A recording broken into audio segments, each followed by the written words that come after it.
Hello मेरे दोस्तों, स्वागत है आप सभी का आपके अपने YouTube channel SS study material पर। दोस्तों हम लोग देखने वाले हैं ज्योग्राफी मेजर 7 का एक बहुत ही इंपॉर्टेंट क्वेश्चन जो है झारखंड में सीमेंट उद्योग के विकास एवं स्थानीयकरण के कारकों का विवरण दीजिए। पिछले वीडियो में बात किया था लोहा और इस्पात उद्योग के विकास और स्थानीयकरण के विवरण दीजिए इस क्वेश्चन के बारे में। और आज हम लोग बात कर रहे हैं झारखंड में सीमेंट उद्योग के विकास एवं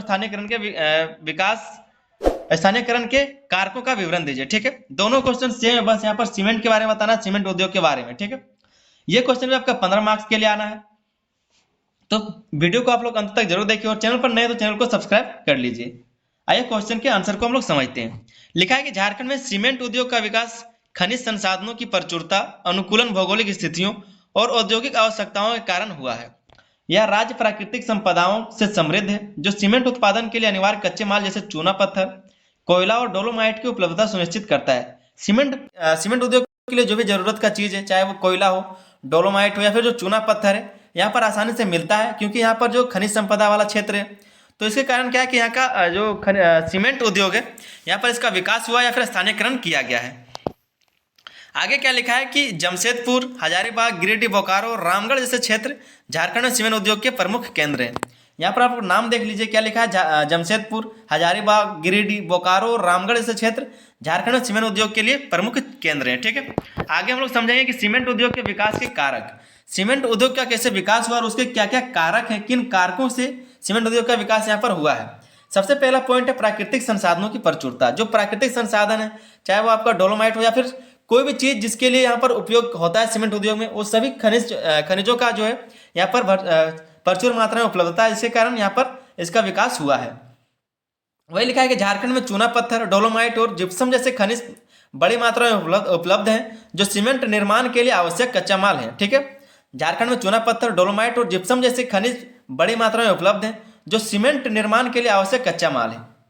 अगला पॉइंट लिखा है कि हजारीबाग, रामगढ़ और पलामू जिले में चूना पत्थर के भंडार के लिए प्रसिद्ध है। ये जो आपका हजारीबाग, रामगढ़ और पलामू जिला है, यहाँ चूना पत्थर के भंडार के लिए प्रसिद्ध जिले हैं। ठीक है, दूसरा पॉइंट है कोयले की उपलब्धता, कोयले की उपलब्धता। ठीक है, तो सीमेंट उद्योग में चूना पत्थर के साथ कोयला भी एक प्रमुख घटक है जो ईंधन के रूप में उपयोग किया जाता है, क्योंकि ईंधन के रूप में यहाँ पर कोयला का इस्तेमाल किया जाता है, जिसके कारण यह भी एक महत्वपूर्ण घटक है। और कोयला का बहुत ही जो प्रचुर मात्रा में कोयला झारखंड में पाया जाता है, धनबाद में या फिर झरिया में यहाँ पर पाया जाता है।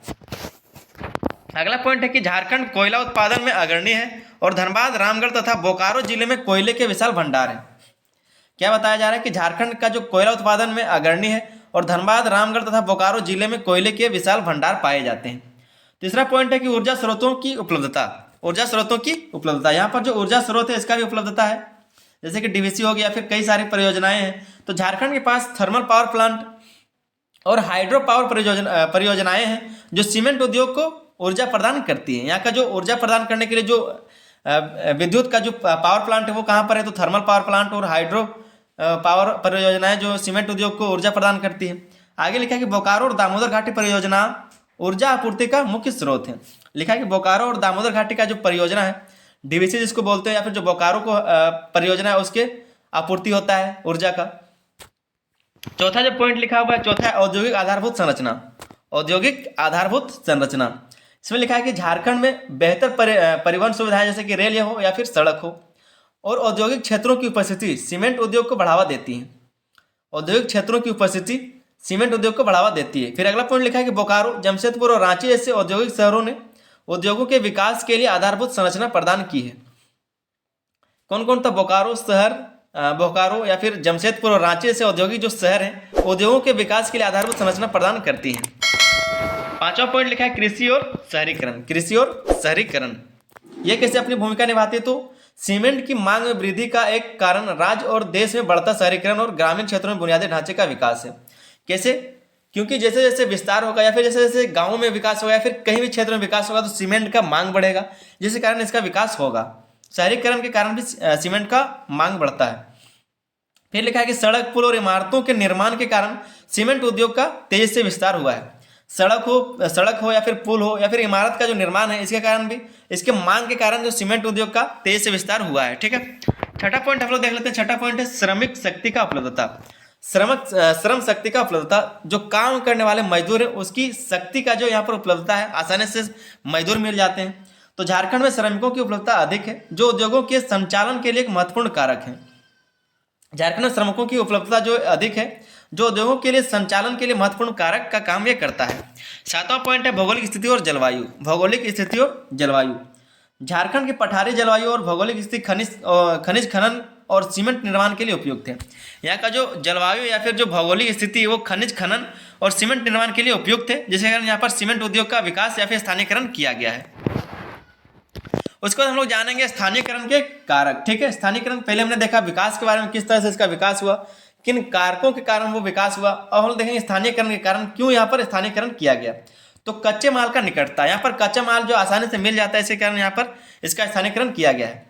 सीमेंट उद्योग कच्चे माल जैसे चूना पत्थर, डोलोमाइट और कोयले का निर्भर करता है। चाहे वो चूना पत्थर और डोलोमाइट हो या फिर कोयले पर यह निर्भर करता है सीमेंट उद्योग। तो यहाँ पर जो कच्चा माल है आसानी से मिल जाता है।